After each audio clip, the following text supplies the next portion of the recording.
Beidir an túrdóchas beidir gur seo tús le díospóireacht oscailte má cánta.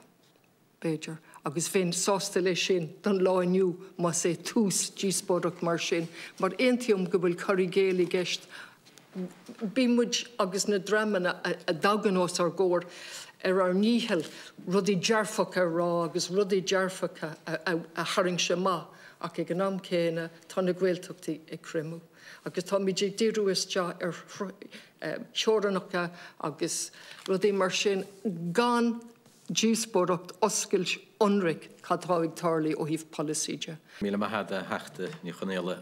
Tá mai ceapa go músclíonn tú ceist fíormhúnúsach ar fad. A bhéadach policy stúama mocánta Gaeilge agus Gaeltachta a bheith agus stáit chóras. Mar mé an stáit chóras céanna sásta néigeandáil atá admháil go siléir.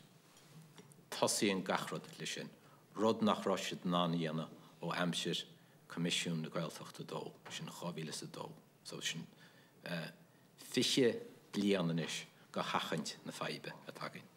Well, can we derech cholle se cremme seo, mar tamid mar a dúirt crochór, gúil mi de stocha caintin is hart 5,000 duine a bhéad ina gcónaí geantrach in a bhétí rá, gúil in Gaeilge go nádúrach go thorgánach go úsáid. Now is féidirling géile den édóchas agus gan tadar agus tá golóir lína seans má I géile den édóchas, ach ní dólam gúil an ráis sin éin. Ar bhealach tá sé beganin cosúla taobh an dán agus an géircéim éráide agus mar sinnda. Ní féidirlín géile, ní léon ráhaí, ní féidirlín géile den édóchas, agus a gás seo freisin ní féidirlín géile den édóchas. Tá mi ceapa go réon rud a chahamid dhéanamh ná breanú go fuair cúiseach ar an strátéise taing faoi láthair, agus an strátéise athrú.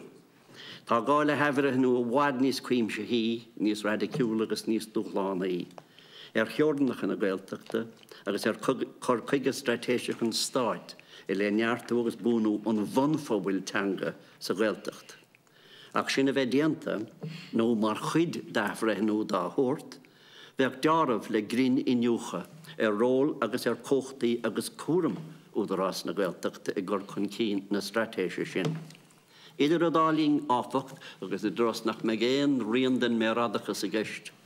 Idir an dálín is céim chun cín an bille leasút 25 seo, chun seasamh, dilisteanacht, agus údarrás I gcéal bhunaigh an ochil sin, údarrás an údarrás, is súile an bhunófaí Gaeltachta a bhéadú, agus chuna éfacht a neartú.